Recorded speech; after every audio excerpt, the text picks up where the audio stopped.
초대교회 성도들은 핍박 속에서 하루하루를 힘겹고도 조마조마하게 살았습니다.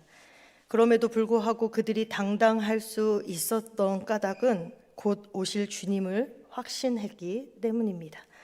주님이 오시면 내가 지금 겪고 있는 모든 억울함과 아픔이 해소될 것이라는 믿음으로 힘겨운 나날들을 견딜 수 있었던 것입니다. 그런데 오시겠다고 약속하신 주님의 재림이 자꾸만 늦어집니다. 그러자 성도들은 실망하기 시작했고, 베드로후서 3장 4절 말씀에 보면 세상 사람들도 성도들을 주께서 강림하신다는 약속이 어디 있느냐 하며 비웃었다라고 기록하고 있습니다. 그러자 굳건했던 성도들의 믿음이 흔들리기 시작하지요. 고고했던 신앙의 품격 대신 세상의 정욕을 따르기 시작합니다. 그래서 베드로는 편지를 쓰게 되었는데 그것이 바로 베드로 후서입니다. 속절없이 흔들리고 있는 교인들의 마음을 붙들어주기 위해 기록된 편지이지요. 그러면서 베드로 후서를 시작하자마자 1장에서 신의 성품에 참여하는 자에 대하여 말씀하십니다. 왜요? 당시 신앙생활을 하던 성도들에게 있어서 신의 성품에 참여하는 것이 매우 중요하였고 꼭 필요하였기 때문입니다. 우리도 마찬가지입니다. 이런저런 일들로 하나님께 실망할 때가 있습니다. 또 내 문제에 찾아오실 주님을 믿으며 힘써 신앙을 지켜보려고 하는데 아직 주님이 오시지 않아서 좌절합니다. 그리고 세상은 이런 우리들을 보면서 너희가 믿는 하나님이 어디 있느냐라고 대놓고 도전하기도 합니다. 그래서 우리는 본의 아니게 믿는 자의 품격과 향기를 잃어가고 있습니다. 그런 의미에서 이 베드로의 편지는 우리가 받아야 할 편지이기도 한 것이지요. 그래서 우리는 베드로후서를 펴고 신의 성품에 참여하는 자로 회복하기 위한 말씀을 3번에 걸쳐서 나누어 보고 있습니다. 오늘은 그 신앙의 품격 3번째 마지막 시간입니다. 6절 말씀에 경건을 더하라 라고 말씀하고 있습니다. 경건이 무엇입니까? 신 목소리로 할렐루야 라고 하는 게 경건입니까? 기도할 때마다 주여 주여를 외치는 것이 경건입니까? 십자가 목걸이를 하고 가슴에 성경책을 붙이고 거룩하게 걷는 것이 경건입니까? 신약 성경에서 말하는 경건은 헬라어로 유세베이아라고 말합니다. 좋은, 잘이라는 뜻의 유와 섬김이라는 뜻의 세베이아의 합성어입니다.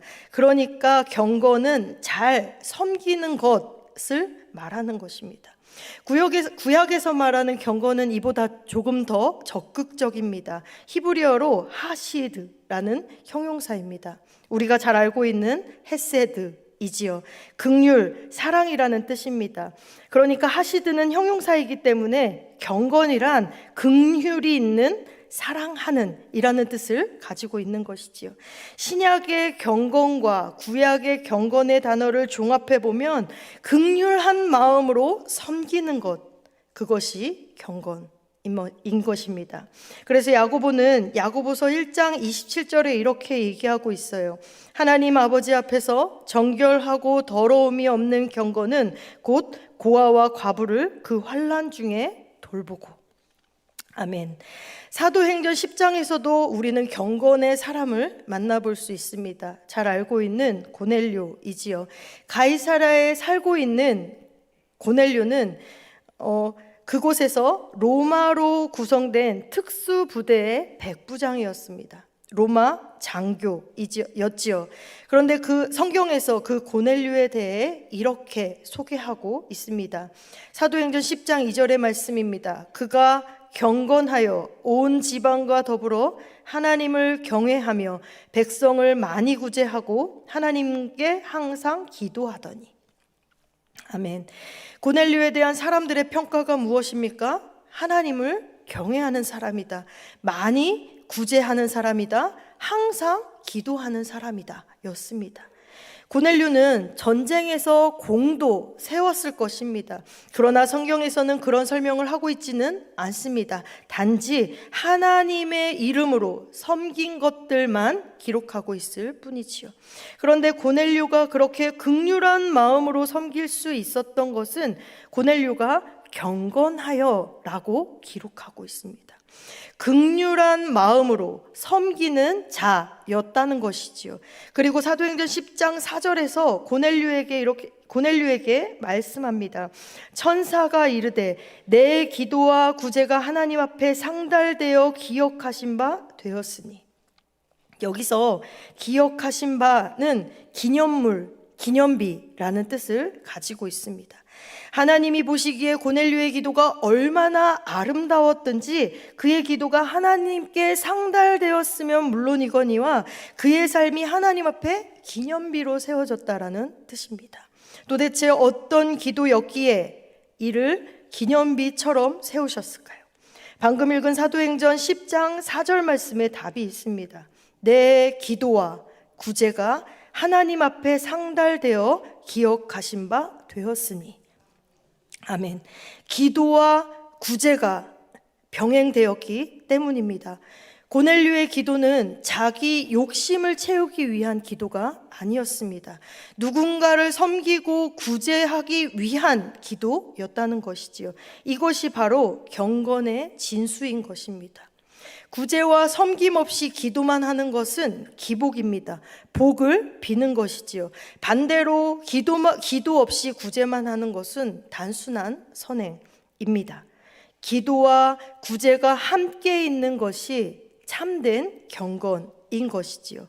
디모데후서 3장 5절 말씀에서도 경건의 모양은 있으나 경건의 능력은 부인하니 이 같은 자들에게서 내가 돌아서라 라고 말씀합니다. 기도만 하는 것은 경건의 모양입니다. 구제까지 하는 것이 경건의 능력인 것입니다. 은혜 받고 섬김까지 하는 것이 경건의 능력이라는 것입니다. 은혜 받은 것에서 멈추는 것은 경건의 모양만 있는 것이지요. 성경을 읽고 섬김까지 하는 것이 경건의 능력입니다. 읽기만 하는 것은 경건의 모양이라는 것이지요. 그런데 이렇게 경건의 능력자가 되기 위해서는 마찬가지로 훈련이 필요합니다. 디모데전서 4장 7절에서 이렇게 말씀합니다. 망령되고 허탄한 신화를 버리고 경건에 이르도록 내 자신을 연단하라. 경건에 이르도록 자신을 연단하라라고 말씀합니다. 연단하라라는 말은 훈련하라라는 말입니다. 경건은 저절로 습득되고 얻어지는 것이 아니라 많은 노력과 훈련을 통해 얻어진다는 것을 강조하고 있는 것이지요.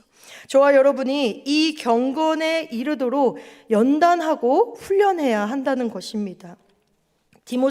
디모데전서 4장 8절에서는 육체의 연습은 약간의 유익이 있으나 경건은 범사에 유익하니 금생과 내색에 약속이 있느니라 라고 말씀하고 있습니다.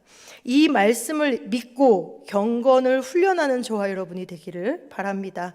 그래서 저와 여러분의 삶도 하나님 앞에 기념물, 기념비처럼 세워지기를 소망합니다. 그런데 7절을 볼까요? 경건의 우애에 사랑을 더하라 라고 말씀하고 있습니다. 형제 우애와 사랑은 같은 성품입니다. 형제 우애가 지속되기 위해서는 사랑이 필요한 것이지요. 그런데 경건이 무엇이었습니까? 긍휼한 마음으로 섬기는 것이었습니다. 본문에서 7가지 신의 성품들을 가만히 살펴보면 마지막 3가지는 같은 성격의 것들입니다. 한마디로 제일 끝에 나오는 사랑이라고 정리하고 또 대표할 수 있습니다. 그것이 무엇을 의미합니까? 신의 성품에서 사랑이 경건과 우애로 모양을 달리하여 계속 반복하고 있다는 것은 사랑이 신의 성품 중에서 가장 중요하다라는 것을 나타내고 있는 것입니다. 신의 성품 중에 최고점은 사랑이라는 것이지요. 그래서 고린도전서 12장 13장에서도 모든 은사의 완성이 사랑이다 라고 말하고 있습니다. 마태복음 22장에서는 예수님께서 모든 율법의 완성이 사랑이라고 말씀하고 있습니다. 사랑이 얼마나 대단한 것인지 고린도전서 13장 1절부터 3절 말씀에서 사랑이 없으면 아무짝에도 쓸모없다고까지 격하게 표현하고 있습니다. 성령의 은사가 있을지라도 사랑이 작동되는 것이 아니면 아무런 힘이 발휘될 수 없다는 것입니다. 지식이 있고 믿음이 있을지라도, 구제가 있고 충성이 있을지라도 사랑이 없으면 아무런 유익이 없다라고 말씀하십니다. 내게 있는 능력들이 온전하게 작동되기 위해서는 무엇이 필요하다고요? 사랑이 필요한 것입니다. 그래서 하나님께서 우리들을 구원하실 때에 독생자 아들의 십자가의 죽음이라는 방법을 사용하셨습니다. 하나님은 전능하신 분이십니다. 아멘. 그러니까 우리를 구하실 때에 그냥 말씀으로만 구할 수 있었다라는 것이지요. 능력으로만 우리를 구원할 수 있었다라는 것입니다. 그런데 왜 굳이 독생자 예수를 이 땅에 보내시고 십자가에 달려 죽게 하시면서 우리를 구원했을까요? 왜 그랬을까요? 사랑이기 때문이지요. 사랑보다 더 강하고 힘이 있는 것은 없기 때문입니다. 사랑이 없으면 아무것도 아니고 사랑이 없으면 아무 유익하지 않기 때문입니다. 그래서 하나님은 우리를 능력으로 구원하시지 아니하시고 사랑으로 구원하신 것입니다. 그래서 로마서 5장 8절의 말씀에 보면 그리스도께서 우리를 위하여 죽으심으로 하나님께서 우리에 대한 자기의 사랑을 확증하셨느니라 라고 말씀합니다. 요한복음 3장 16절에서도 이렇게 이야기하지요. 하나님이 세상을 이처럼 사랑하사 독생자를 주셨으니 이는 그를 믿는 자마다 멸망하지 않고 영생을 얻게 하려 하심이라. 아멘. 우리는 이것을 알아야 합니다. 사랑이 곧 능력입니다. 우리는 이 사랑의 능력을 믿고 이 사랑으로 신앙생활을 해야 하는 것입니다. 하나님, 다시금 하나님의 사랑이 내 삶의 능력으로 발휘되기를 원합니다. 기도하셔야 합니다. 하나님, 그 사랑으로 내가 아픔을 견디고 비록 상처를 받을지라도 이겨내기를 원합니다. 기도하셔야 합니다. 그리고 여기서 한 발짝 더 전진하여서 내가 사랑을 받기만 하는 사람이 아니라 사랑하는 사람으로 성숙해지기로 결심하고 다짐하셔야 합니다. 신의 성품에 참여하기를 다짐해야 하는 것이지요. 그래서 저와 여러분은 이렇게 기도해야 합니다. 하나님, 하나님의 사랑을 힘입어서 누군가를 살리기를 원합니다. 무엇인가를 살리기 위해서 내가 사랑하는 사람으로 변화되기를 소망합니다. 모든 성령의 은사의 완성인 사랑, 모든 율법의 완성인 사랑, 신의 성품의 완성인 사랑을 위해 더욱 힘쓰는 사람으로 살아가겠으니 주님 나를 도와주십시오. 기도해야 합니다. 하나님은 사랑이십니다. 그래서 하나님을 알고 믿는 사람은 사랑해야 하는 것입니다. 요한일서 4장 8절에서 사랑하지 아니하는 자는 하나님을 알지 못하나니 이는 하나님은 사랑이시라 라고 기록하고 있습니다. 하나님을 아십니까? 하나님을 아십니까? 하나님을 믿으십니까? 그럼 사랑으로 증명하셔야 합니다. 가족에게, 옆에 있는 성도들에게, 우리의 이웃에게 그 사랑을 증명해야 하는 것입니다. 오늘 일곱기둥 봉사 선교단 헌신 예배로 드려지고 있습니다. 그런데 마침 설교가 사랑이네요. 긍휼한 마음으로, 누구보다 긍휼한 마음으로 이웃을 섬기는 진정한 경건과 사랑을 실천하고 있는 부서입니다. 하나님 사랑을 힘입어 누군가를 살리고 무엇인가를 살리기 위해 내가 사랑하는 사람으로 변화되겠다고 결심하고 다짐하신 분들이십니다. 그리고 앞으로도 이 신앙의 품격을 완성하는 데 필요한 사랑을 위해 더욱 힘쓰기를 결단하기 위해 오늘 헌신 예배로 모였습니다. 이미 신앙의 품격을 갖추신 훌륭한 성숙된 분들이신 것이죠. 비단 이 7기둥 봉사 선교단뿐만 아니라 저와 여러분도 결단하는 이 시간이 되시기를 소망합니다. 긍휼한 마음으로 하나님을 잘 섬기는 것이 경건입니다.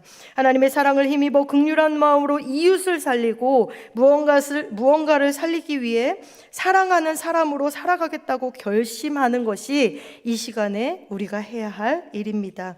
그것이 모든 율법의 완성이고 사랑임을 알고 경건과 사랑으로 진정한 신앙의 품격을 갖추고 높이는 저와 여러분이 되기를 주님의 이름으로 축복합니다. 기도하겠습니다. 사랑의 하나님, 우리가 하나님을 닮은 긍휼함으로 하나님을 잘 섬기기를 소망합니다. 또 그 모든 성품 위에 사랑을 더하여 사랑을 받는 사람에서 사랑을 하는 사람으로 신의 성품에 참여하게 하시고 신학의 품격을 갖추고 완성하는 삶을 살아갈 수 있도록 인도하여 주옵소서. 7기둥 봉사 선교단의 헌신과 결단을 기억하여 주시고 경건과 사랑으로 하나님을 전하고 복음을 전하는 부서로 세워질 수 있도록 하나님 인도하여 주옵소서. 감사드리며 거룩하신 예수님의 이름으로 기도합니다. 아멘.